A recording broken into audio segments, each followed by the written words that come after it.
কলকাতা হাইকোর্টে প্রধান বিচারপতির ডিভিশন বেঞ্চে স্পষ্ট নির্দেশ, সমস্ত হাসপাতালে রিঙ্গার্স ল্যাকটেট স্যালাইন ব্যবহার বন্ধ করতে হবে।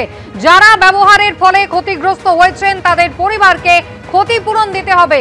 রুমা পাল আমাদের প্রতিনিধি রয়েছেন আমাদের সঙ্গে। রুমা, কি খবর রয়েছে?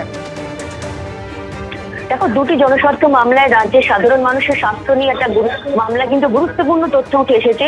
প্রথমেই জানিয়ে রাখি যে প্রধান বিচারপতি যে ডিভিশন বেঞ্চে তার এজলাসে যে এই মামলা ওঠে এবং সেখানে কিন্তু সব হাসপাতালে এই আরএল স্যালাইন ব্যবহার বন্ধ করার নির্দেশ দেওয়া হয়েছে এবং যারা এই ড্রাগ ব্যবহার করেছেন, যারা ক্ষতিগ্রস্ত হয়েছেন তাদের পরিবারকে কিন্তু ক্ষতিপূরণ দেওয়ার নির্দেশ দেওয়া হয়েছে 30শে জানুয়ারি নেক্সট হিয়ারিং। তবে কোর্টে বিভিন্ন প্রসঙ্গ কিন্তু উঠে এসেছে এবং রাজ্য থেকে যেটা বলা হয় যে প্রাথমিক তদন্ত করছে পুলিশ এবং 13 মেম্বার কমিটিও গঠন করা হয়েছে, এটা কিন্তু রাজ্যের তরফ থেকে বলা হয়।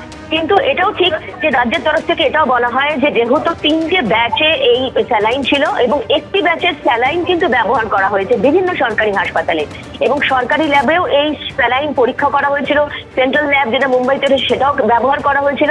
কিন্তু কোনো জায়গায় যদি এই স্যালাইন ব্যবহারের যদি কোনো সমস্যা থেকে থাকে সেই বিষয় নিয়ে কিন্তু যুক্তি দিয়েছে রাজ্য।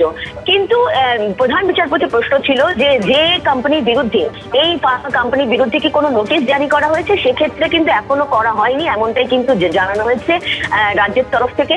এবং আরো একটা প্রসঙ্গ কিন্তু কোর্টে উঠে আসে, যেটা 2015 সালে জুন মাসে, তখনই কিন্তু আলিপুরদুয়ারের চিকিৎসকের নজরে এটা আসে এবং তিনি অভিযোগ করেছিলেন।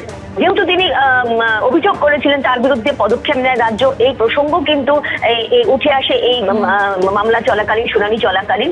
এবং যেহেতু কর্ণাটকের এই কোম্পানি 3 বছর ধরে ব্যান করে দেওয়া হয়েছে এবং এই যে স্যালাইন ব্যান করার কথা বলা হয়েছিল, কিন্তু তারপরেও কিন্তু এই স্যালাইন চলছিল।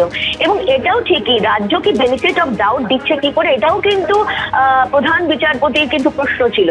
এবং যেহেতু এই যে স্যালাইন ব্যবহার করা হচ্ছে সেটা কিন্তু যে মুহূর্তে রোগী মারা গেছে সেখানে কিন্তু উচিত ছিল নোটিশ জারি করা, এমনটাও কিন্তু প্রশ্ন তুলেছেন প্রধান বিচারপতি। তবে এটা ঠিক, প্রধান বিচারপতি যে প্রশ্ন তুলেছেন এবং ড্রাগ কন্ট্রোলে যখন বন্ধ করেছেন তারই মধ্যে কিছু সমস্যা নিশ্চিত ছিল, এটাও কিন্তু তিনি বলছেন তার পর্যবেক্ষণে। এবং রাজ্য এত এক রাতে 30,000 বন্ধ করতে পারে না, এটা যুক্তি দিয়েছে রাজ্যের এজি। কারণ বলা হয়েছে যে 30,000 যদি স্যালাইন এক রাতে যদি বন্ধ করে দেয় সেটা সম্ভব নয় এবং অনেক কিছু অ্যাভেলেবেল থাকে। এবং এই প্রসঙ্গ কিন্তু প্রধান বিচারপতি বলেছেন। অর্থাৎ বুঝতে পারছো, স্যালাইন বিতর্ক এবং স্যালাইন কাণ্ড নিয়ে রীতিমতো যে কোর্টে সেটা কিন্তু প্রসঙ্গ ওঠে এবং সেক্ষেত্রে কিন্তু তাদেরকে, যারা ক্ষতিগ্রস্ত হয়েছে তাদেরকে কম্পেনসেশন দেওয়ার কথা বলা হয় এবং নেক্সট হিয়ারিং হচ্ছে 30শে জানুয়ারি। ধন্যবাদ রুমা।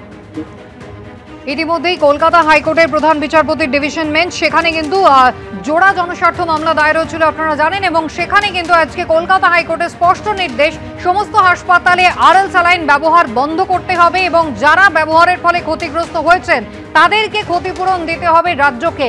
যে 30,000 স্যালাইনের কথা বলা হচ্ছে তার রাতারাতি তুলে নেওয়া সম্ভব নয় রাজ্যের পক্ষ থেকে, এমনটাও জানানো হয়েছে। রিঙ্গার্স ল্যাকটেট ব্যবহার আগেই বন্ধ করা হচ্ছে, রাজ্য কিন্তু আদালতে এমনটাই জানিয়েছে। ঘটনা সিআইডি তদন্তে রাজ্য কি আগ্রহী, এই প্রশ্ন আজকে করেছেন প্রধান বিচারপতি। এই ঘটনার প্রাথমিক তদন্ত করছে পুলিশ, রাজ্যের পক্ষ থেকে জানানো হয়েছে ইতিমধ্যেই 13 সদস্যের কমিটি তৈরি হয়েছে। এজি কিশোর দত্ত এমনটাই জানিয়েছেন। ফার্মা কোম্পানির বিরুদ্ধে কি ব্যবস্থা নেওয়া হয়েছে, ফার্মা কোম্পানিকে কি নোটিশ দেওয়া হয়েছে, প্রশ্ন তুলেছেন প্রধান বিচারপতি।